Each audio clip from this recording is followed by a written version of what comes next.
Communication, marketing, recrutement. Vos besoins ont des solutions vidéo avec Décideur TV, le studio.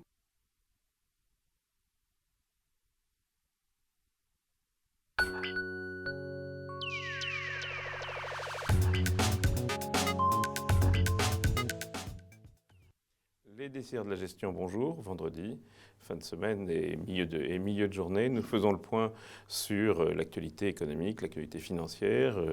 Nous essayons de réviser les stratégies, en tout cas de les adapter, de les juger. Nous sommes à la dernière émission du semestre et de donner des conclusions assez pratiques, notamment dans la deuxième partie de l'émission. Alors j'ai à mes côtés Daniel Gérino de Carlton Sélection. Bonjour Daniel. Bonjour. Alors rapidement, d'abord Carlton Sélection. Alors, Carlton Sélection est une société de gestion que j'ai créée il y a 3 ans de cela, qui est spécialisée dans la gestion réactive, non benchmarkée, où nous travaillons essentiellement les classes d'actifs de taux d'intérêt.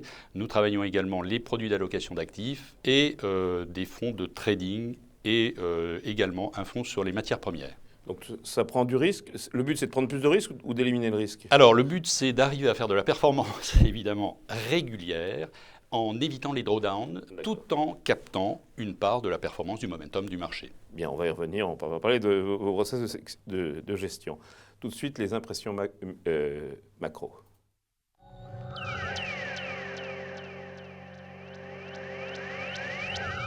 Alors Daniel, la croissance est révisée un peu partout. Est-ce qu'il faut s'en inquiéter? Alors, on peut peut-être commencer par l'Amérique, où ça nous a impressionné, cette histoire du premier trimestre. Alors, le chiffre a été assez impressionnant, parce qu'effectivement, on pensait à une baisse de l'ordre de 1%, qu'on est passé à 2,9%, c'est quand même des niveaux. Ils ont commencé par dire une légère hausse, puis moins 1, et maintenant moins 2,9%. Et maintenant, moins 2,9%. Alors, les effets climatiques et les effets stock ont fortement joué. Oui. Quand même, on se rend compte que l'économie mondiale a du mal à repartir. Les banques centrales ont injecté énormément de liquidités pour faire repartir le système. La liquidité, ce n'est pas suffisant. Il faut qu'il y ait de la croissance par la confiance. Et la confiance, ça passe aussi par les agents économiques, les ménages et les entreprises. Aujourd'hui, les États-Unis ont une croissance qui est un peu plus réduite. Elle devrait tourner aux alentours, moi je pense, de 1,8 à 2%. Oui, alors c'est un moment où on a pensé à 3 pour l'année. Alors, le trend naturel, c'est 2-3 quarts. Sur une quinzaine d'années, c'est 2,75. Oui, mais est-ce qu'avec avec la pyramide des âges, il ne faut pas le réduire un peu, ce trend naturel? Alors, pas forcément, parce que regardez, par exemple, aux États-Unis, vous avez 3 millions de jeunes qui ne sont encore pas logés par eux-mêmes, qui sont chez leurs parents. Tous ces jeunes-là vont progressivement se retrouver sur le marché de l'emploi, acquérir des appartements, et on sait que le secteur immobilier c'est un élément important. Donc vous visez un 8 à 2. Un 8 à 2, je pense que la croissance est ferme, elle est solide, elle est basée sur l'immobilier, basée sur le secteur industriel. Il y a énormément de reprises dans le secteur manufacturier. Alors c'est modéré et solide à la fois. C'est modéré et solide, mais c'est comme après une bonne gueule de bois, le lendemain, on ne peut pas repartir de l'avant de façon très forte. En revanche, le deuxième trimestre va avoir un effet de rattrapage. Un effet balancier de rattrapage qui est assez fort. Parce qu'il n'y aura pas le gel, et ensuite parce que les stocks auront été épuisés, donc il faudra les reconstituer, voilà. Et on a donc un trend positif. Alors évidemment, on n'aura plus des taux aussi forts que par le passé. Donc aux États-Unis, un peu déception, mais plutôt confiance devant. Alors en Europe, c'est un peu différent. Alors le pacte de croissance, c'est le sujet à la mode, avec M. Renzi et M. Hollande qui se met un peu dans sa roue. En France, on a un chômage catastrophique. En Italie, on révise à la baisse. Il y a l'Allemagne, et puis il y a l'Espagne. Alors... Nous sommes dans une situation un peu paradoxale, c'est-à-dire que l'Europe est complètement éclatée. Vous avez un pays qui s'en sort très bien, c'est l'Allemagne, qui elle a un pricing power sur ses produits, donc qui est tout à fait capable d'encaisser un euro fort et qui a une croissance avec une évolution de l'immobilier qui est extrêmement faible. Il y a peu de croissance des prix de l'immobilier.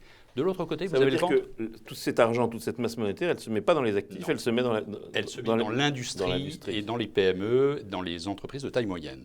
Alors que vous avez le ventre mou un peu de l'Europe, qui est la Hollande et la France, qui, elle, est empêtrée dans un manque de perspective, manque d'optimisme. Je rappelle qu'on est quand même le pays le plus pessimiste au monde avant l'Afghanistan, c'est-à-dire l'Afghanistan est moins pessimiste que nous, donc il faut repartir vers davantage de trends positifs. Et puis, vous avez l'Italie qui est dans une situation assez mauvaise, mais il y a un charisme au niveau de l'homme politique. Il y a un Voilà, impact. il y a un train. Mais même en Allemagne, on a vu une petite réduction des indices de confiance, etc. Donc, c'est peut-être lié à la France, d'ailleurs, qui est le premier client et le premier... Mais Alors, surtout les marchés émergents, parce que les marchés émergents sont un client important pour l'Allemagne, et les marchés émergents, avec le tapering qui est arrivé en mai 2013... Et donc, la réduction des injections voilà. de la Fed. Et ça a donc entraîné moins de consommation de la part de leur pays, donc un impact sur les... Donc, alors là, justement, donc les États-Unis, vous êtes confiant, 1,8. En Europe, c'est plus compliqué parce que c'est très asynchrone, effectivement, entre Absolument. 3, peut-être même 4 zones, parce qu'effectivement, l'Irlande ou le Portugal, c'est encore différent, etc. Tout à fait. Alors, qu'est-ce que vous voyez Alors, moi, je vois une croissance relativement faible en Europe, de l'ordre de 1%, une croissance de l'ordre de 0,7 sur l'année. Et s'accélérant en 2015, comme tout le monde. Alors, faiblement, oui. Parce que nous avons énormément de réformes structurelles à faire, et on voit que très très peu de pays sont décidés à le faire. Donc ça va peser... notamment pas la France. La France, oui. Et qui est quand même un pays. Alors, il y a un sujet qui est en Europe sans être en Europe, puisque c'est une île. Ça va mieux quand même en Angleterre. Qu'est-ce que vous en pensez là? Je pense que l'Angleterre, elle n'a pas de contraintes, elle ne s'est pas mise de contraintes. Elle a une banque centrale qui est capable d'injecter, qui est capable de jouer sur la devise. Oui, elle a fait de la dette. Le policy mix a été, comme on dit, très favorable. Ça a été très favorable. Maintenant, il y a un problème. On a l'immobilier qui est quasiment dans une situation de bulle, même si la Banque d'Angleterre prévoit encore 20% de hausse dans les 3 prochaines années sur l'immobilier. Mais peut-être pas dans le centre de Londres, quand même. Clairement. Et donc, on a une situation qui peut devenir problématique. Ceci étant, la croissance est forte, il n'y a pas de frein à l'embauche, on est dans une économie relativement libre. Et donc dans cet ensemble, ça joue un peu sur le reste sur l'Europe continentale, ou l'Angleterre est une île, comme on dit? Oui, l'Angleterre est un client important pour la France. Néanmoins, ça reste relativement marginal, c'est très limité. Moi, je pense que les problèmes, si on fait un petit focus sur la France, les problèmes sont quand même structurels. On a une zone qui pourrait être une zone extrêmement intéressante pour le développement de l'activité, c'est le bâtiment. Le bâtiment, aujourd'hui, nous avons 500 000 logements à construire, on en construit à peine 300 000.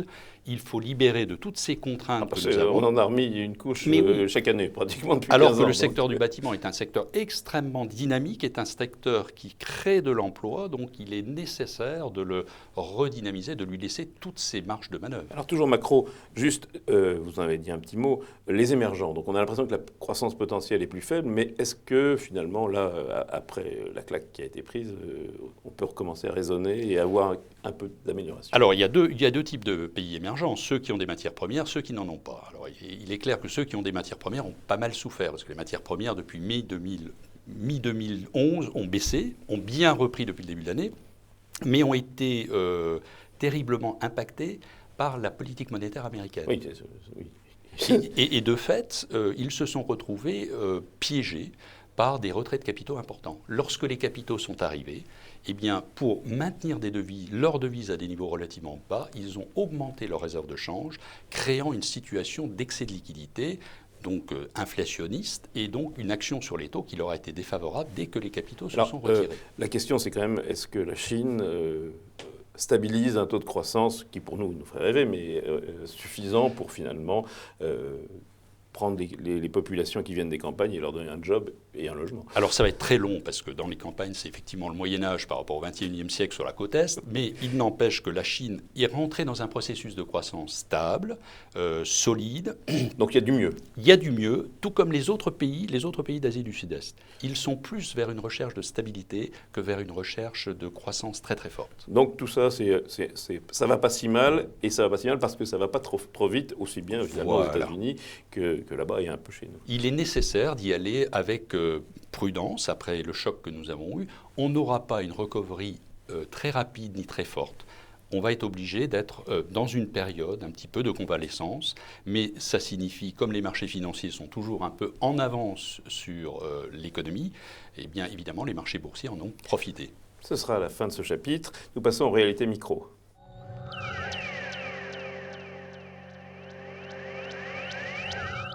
Alors cette semaine, les bourses ont marqué ce qu'on vient de dire, cette révision de la croissance, avec une baisse d'environ 2% sur les bourses européennes, une des fractions qui sont perdues aux États-Unis et aux émergents, ça correspond absolument aux scénarios qui ont été décrits. Sectoriellement, on peut juste voir qu'en Europe, l'affaire de la BNP continue à faire des dégâts sur le secteur bancaire et qu'il y a un certain retour vers ce qu'on appelait les défensives, l'immobilier, la pharmacie.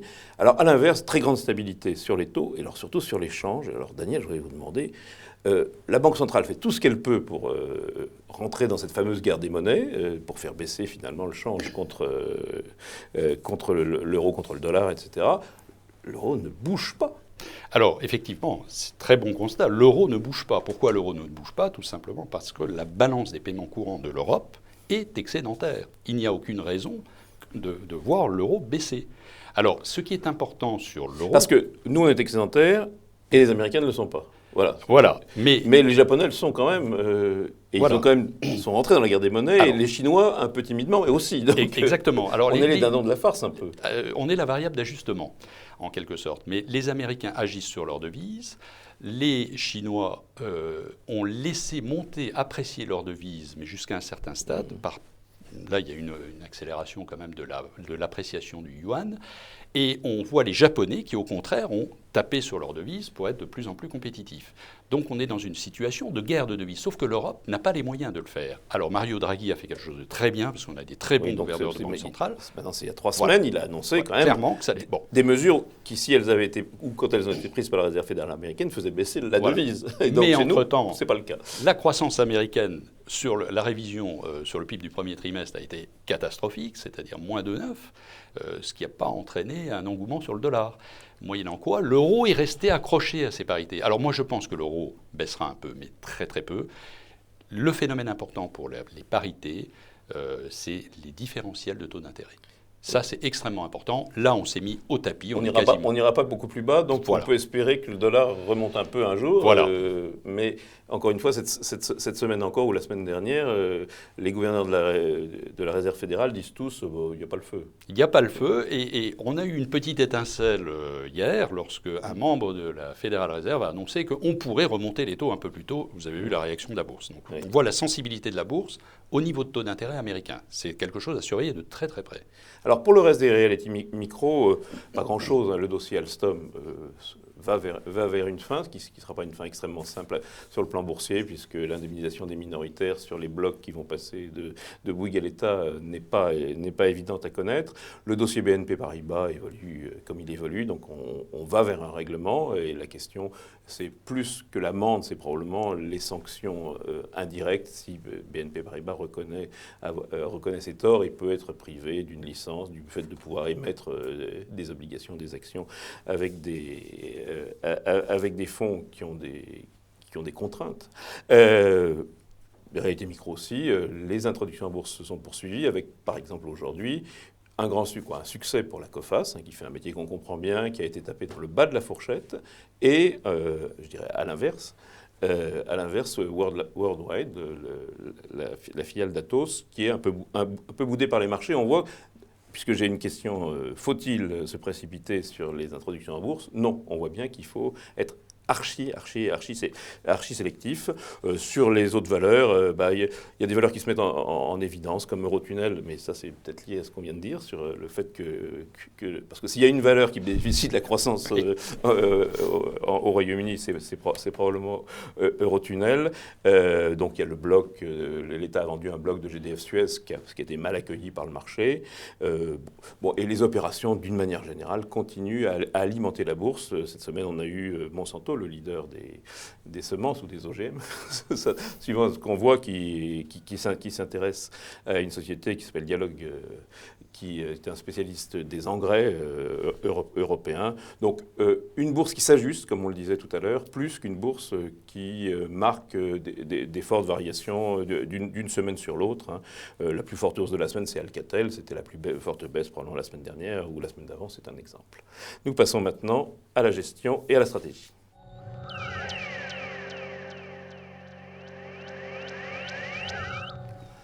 Alors, stratégie et gestion, première chose, Daniel, votre process. Alors, notre process consiste à analyser les classes d'actifs à travers la macro. On considère que piloter un portefeuille, c'est comme conduire une voiture. Si vous regardez simplement les vues-mètres de votre tableau de bord sans regarder le pare-brise, vous risquez fort d'arriver direct. L'accident n'est pas impossible. Il n'est pas exclu. Donc nous regardons les paramètres macroéconomiques. Quand même, globalement, les choses vont quand même mieux, malgré le fait que ce ne soit pas sur un trend très rapide. Néanmoins, les bourses anticipent toujours. On est sur des niveaux sur l'Eurostoxx 600 avec des PE qui sont proches de 14, c'est-à-dire des points historiques. On n'a pas de raison d'avoir une chute importante du marché des actions, ça je ne le pense pas. On aura simplement la croissance des bénéfices qui alimentera le cours via le ratio de 14. Donc globalement, nous sommes positifs sur le marché. Compte tenu de vos scénarios, croissance faible, vous estimez qu'il est payé normalement. Il est payé normalement. Aussi bien aux États-Unis qu'en Europe. Finalement. Mais regardez, les croissances de bourse, c'est de l'ordre de 3 à 5% globalement sur la plupart des marchés occidentaux. Donc on est dans des trends normaux, c'est-à-dire 8% de croissance annuelle. On a eu un rattrapage, c'est très bien. Maintenant, on a 3,3 sur le CAC 40 et 2,6 sur le DAX depuis le début de l'année. Donc voilà. Ce sont des exemples. Il n'y a que les marchés anglais qui ont suranticipé, qui sont en situation négative. Mais globalement, on est dans une norme tout à fait classique. Alors après se pose le problème des taux d'intérêt, parce que les taux d'intérêt, évidemment... Oui, parce que ce qui joue, il y a la macro, il y a les taux et il y a les liquidités. Alors, les taux d'intérêt, aujourd'hui, sont extrêmement demandés. Nous, on a le sentiment quand même que sur les fonds d'État français, sur les fonds d'État hollandais, on est quand même dans une situation un peu de bulle. C'est-à-dire que les taux sont relativement bas par rapport aux fondamentaux de l'économie. Les institutionnels, qui sont vos clients, ils achètent par défaut cette affaire-là ? Ah, c'est un peu le cas. Faute de grive, on prend des merles. Donc on se retrouve avec, je dirais, des investissements qui aujourd'hui commencent à poser problème. Parce que, par exemple, pour une caisse de retraite, c'est plus suffisant. Pour un assureur, ce n'est plus suffisant. Donc il faut trouver autre chose. Malgré le fait que l'inflation soit faible. Parce que quand il y a 0,5 d'inflation, 2%, c'est déjà du taux réel. Le taux réel est très élevé. Mais le taux réel, c'est la différence entre le taux à 10 ans et le taux instantané de l'inflation. Donc si l'an prochain, les taux montent à 1, il n'y a plus de taux. Donc bulle sur les présumés maillons forts qui sont peut-être les faibles des maillons forts de l'euro. C'est ça. Il y a pour moi un danger, et c'est un danger de qualité de signature, un danger de rating. Ouais. Est-ce que l'État français va garder cette qualité de signature ? C'est pas évident. Et alors aux États-Unis, le marché des obligations, vous voyez comment ? Alors moi je vois les taux se tendre sur le 10 ans de l'ordre de 3,2, 3,3. On a vu quand même dans la période passée, c'est-à-dire au mois de mai 2013, une forte tension sur les marchés américains et un boom qui montait mais relativement peu. Donc on commence à avoir une déconnexion entre les deux économies. Donc ça c'est important. Et alors, donc, est-ce que ça peut avoir un impact sur les autres classes d'actifs, ce que vous décrivez, notamment les actions, l'immobilier ? Alors évidemment, ça aura un impact sur les actions et sur l'immobilier, puisque plus les taux montent, plus les taux hypothécaires remontent. Oui, mais on a vu des périodes où les taux montaient et la bourse aussi, quoi. C'est déjà arrivé. Oui, tout à fait. On a des phénomènes de corrélation inverse, parce que, encore une fois, les investisseurs avaient des fondamentaux positifs sur les actions, ils les ont toujours. Donc ça peut avoir un effet de ralentissement de la croissance du marché des actions, mais je ne pense pas que ce soit un effet néfaste, parce que bien au contraire, je pense qu'il y aura une sorte de flight to quality, mais cette fois-ci pas sécurité, mais rentabilité. On parle toujours du fameux rapport entre le rendement des actions et le rendement des obligations. Il y a de la marge. Ça veut dire il y a de la marge, des actions ne vont pas morfler tout de suite. Non, pas tout de suite. Et puis en même temps, on a quand même des rentabilités sur les actions qui sont extrêmement intéressantes. Donc ne serait-ce que par le dividende, on arrive à avoir des rentabilités très intéressantes. Alors deuxième sujet, sans doute, le sujet des matières premières. Alors après l'Iran et l'Ukraine, il y a eu une petite tension sur le pétrole, mais les matières premières, c'est un ensemble. Les économies s'étaient ralenties, donc les matières premières avaient plutôt baissé. Mais il se passe des choses. Alors il se passe beaucoup de choses et je pense qu'il faut avoir un regard sur les matières premières pour bien comprendre aussi les marchés financiers parce que ça a un impact sur l'inflation, ça a un impact sur les taux, ça a des impacts à peu près partout. Quels sont les facteurs qui guident les matières premières ? La croissance de la Chine, les phénomènes météorologiques et les phénomènes géostratégiques. Géostratégiques, on l'a vu avec l'Ukraine. Moi je pense qu'il n'y a pas de danger. L'Ukraine a une redevance sur son territoire de 3 milliards par an pour le passage du gaz. 3 milliards de dollars par an. Donc ils ne vont pas trop se battre avec ceux qui les alimentent. Et en même temps, Gazprom a une créance de 22 milliards vis-à-vis de l'Ukraine. Donc je pense que tout ça se réglera. Après, on a un phénomène. Vous avez vu que les matières premières, jusqu'au mi-mai, matières premières agricoles, très fortement monté. Tout ça pour deux raisons. D'abord, la sécheresse qu'il y a eu au nord de l'Amérique du Sud. Et puis, on a le phénomène El Niño. Rappelez-vous oui, pour nous, c'est une image de télévision, mais c'est une réalité. On a une probabilité de 65 à 75% d'arrivée de ce phénomène. Et ça a fait monter très fortement les matières premières.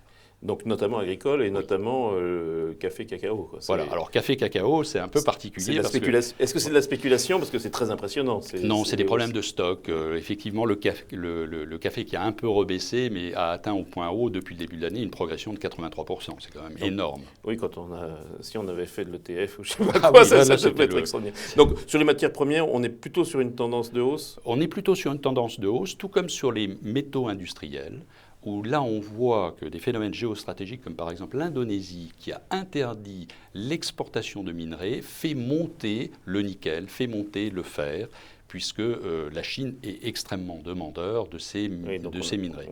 Alors sur le pétrole, parce que vous avez parlé de l'Ukraine, mais il y a l'Irak, il y a l'Argentine, ce n'est pas un problème géopolitique, mais c'est un problème financier. Il y a quand même des producteurs qui jouent dans les deux sens. Parce que l'Argentine, on peut imaginer qu'ils vendent plus de pétrole et l'Irak, qu'ils en vendent moins, voire que l'Iran... Alors effectivement, il y a des phénomènes de vases communicants. Ceci étant, pour moi, c'est un épiphénomène. L'énergie devrait rester à des niveaux relativement peu élevés de l'ordre de $100.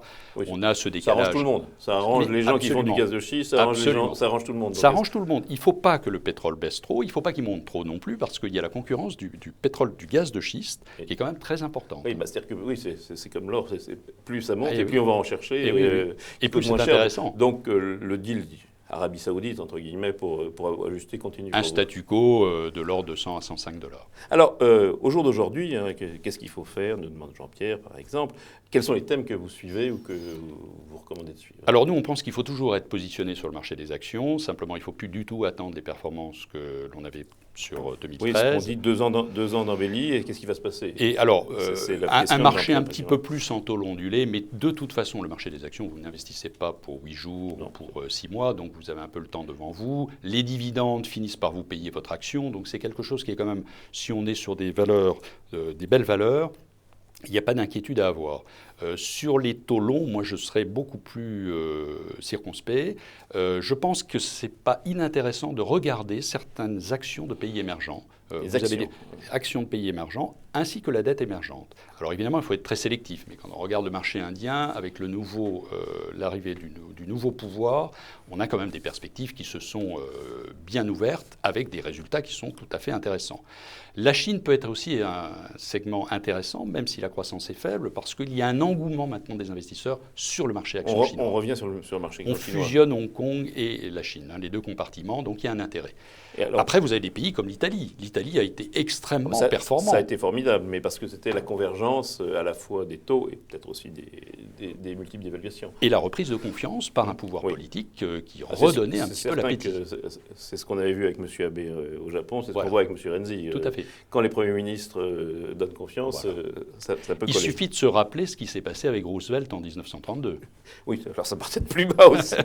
Alors, une approche d'une allocation d'actifs, est-ce que vous conseilleriez? Alors, tout dépend évidemment du profil, mais je pense qu'il faut avoir une poche action de l'ordre de 30%, une poche de taux d'intérêt, mais qui soit non pas basée sur des fonds d'État, ni basée sur des obligations classiques, mais utiliser maintenant ce qu'on appelle la dette hybride, c'est-à-dire des dettes sur lesquelles il y a un peu plus de risque, mais beaucoup plus de rendement. Et aujourd'hui, les dettes hybrides ont des rentabilités très importantes par rapport au risque. On ne retombe pas dans l'affaire de la titrisation où on achète un peu de tout en même temps? Alors, aussi bizarre que ça puisse paraître, moi qui ai toujours été averse à la titrisation, je pense qu'il y a des fonds de titrisation qui deviennent très intéressants. Aujourd'hui, ils ne feront pas les mêmes bêtises qu'il y a 10 ans. Absolument. Voilà. Donc fonds, actions et taux... Alors, taux hybride.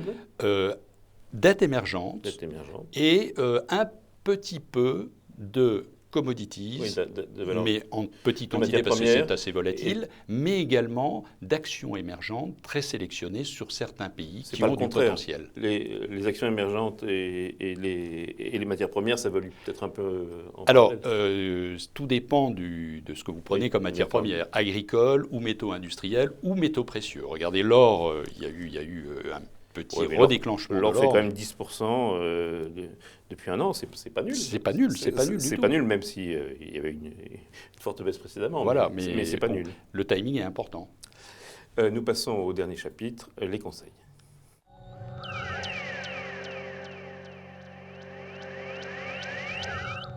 Alors Daniel, les conseils, qu'est-ce que vous conseillez d'acheter, très simplement?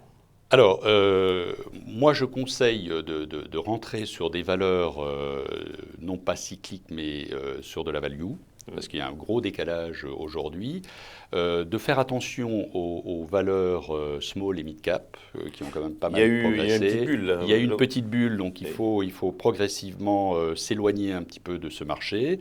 Comme je le disais tout à l'heure, aller sur certains COCO, que l'on appelle, c'est les contingents convertibles capital, qui permettent d'avoir des rentabilités relativement importantes, donc notamment celle d'AXA, vous avez celle de BNP, vous avez un certain nombre de valeurs qui sont extrêmement intéressantes. Là, vous avez une bonne signature, du rendement à peu près sûr. Oui. Et puis, vous avez une protection à l'intérieur, c'est-à-dire il y a une espèce de buffer entre la valeur qui pourrait, le niveau de valeur qui pourrait poser problème et le niveau actuel qui fait que vous avez largement le temps de voir venir. Donc ça, ce sont des recommandations que je peux faire. Après, je dirais qu'une classe d'actifs que nous aimons bien, c'est l'arbitrage de fusion-acquisition. Alors ça, c'est intéressant. Donc vous le faites quoi? Quand c'est annoncé, les valeurs du même secteur Quand c'est annoncé. Il y a énormément de cash dans les entreprises, il y a beaucoup d'argent, et notamment aux États-Unis, mais en Europe également. Et les entreprises, ne voyant pas de débouchés sur leur marché, utilisent leur cash pour racheter des concurrents et préparer l'avenir. Et donc, vous avez beaucoup d'opérations. Et sur les opérations annoncées, les arbitrages procurent des rendements qui sont très intéressants. Vous avez un certain nombre de fonds ou d'opérations qui dégagent des rentabilités de 20 à 25% par an. C'est très important. Bien. Qu'est-ce qu'il faut vendre, éviter, absolument, arbitrer? Alors, moi, évidemment, comme je le disais tout à l'heure, tout ce qui est fonds d'État, il faut vraiment éviter. Moi, j'éviterai le Japon, parce que je pense que c'est quand même une zone qui est très, très, très difficile à comprendre. Oui. Vous devez vous positionner vraiment sur une période très, très courte, avoir la bonne information. Et là, vous pouvez faire de très très belles performances, mais c'est extrêmement difficile. Donc là, je ne serais vraiment pas positionné sur cette zone. Je pense qu'il faut être sur des valeurs quand même, comme je l'avais cité, de plutôt défensives, plutôt value, des valeurs de rendement. Éviter tout ce qui est cyclique, toutes les valeurs qui sont un peu en situation de bulle. On peut peut-être regarder aussi, pour ceux qui ont besoin de rémunération, les fonds immobiliers. Vous avez quand même des rentabilités qui sont intéressantes et qui forment une sorte de palliatif au manque de taux d'intérêt, au manque de rendement. Justement, est-ce que ce n'est pas un problème? Parce que si les taux remontent, on peut s'imaginer que la valorisation des fonds immobiliers va en prendre un coup.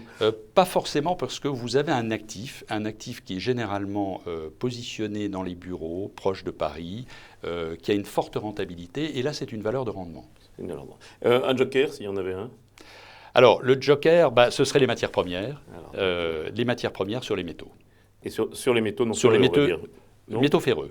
Métaux ferreux. Sur les métaux ferreux. Parce que je pense que la capacité de la Chine à pouvoir rebondir, regardez par exemple le cuivre qui a très fortement baissé, c'est une matière première qui est intéressante, qui commence un peu à rebondir. Chaque maison construite, c'est 200 kg de cuivre. Oui, ça c'est très important. En revanche, comme vous disiez, on ne prend pas les cycliques, vous ne prenez pas les sidérurgiques, les cimentières qui, elles, sont encore en surcapacité? Elles sont un peu en surcapacité. Il y a quand même, je pense, là, ce sont des valeurs un peu traditionnelles qui vont souffrir de l'économie qui est en redémarrage, mais avec un faible trend. Je citerai une valeur qui est extrêmement volatile, mais qui, pour moi, est une valeur d'avenir. Le joker, c'est Tesla Motors. Tesla. Eh bien, ce sera le mot de la fin. Daniel, merci. Merci et beaucoup. rendez-vous la semaine prochaine, même heure, même endroit.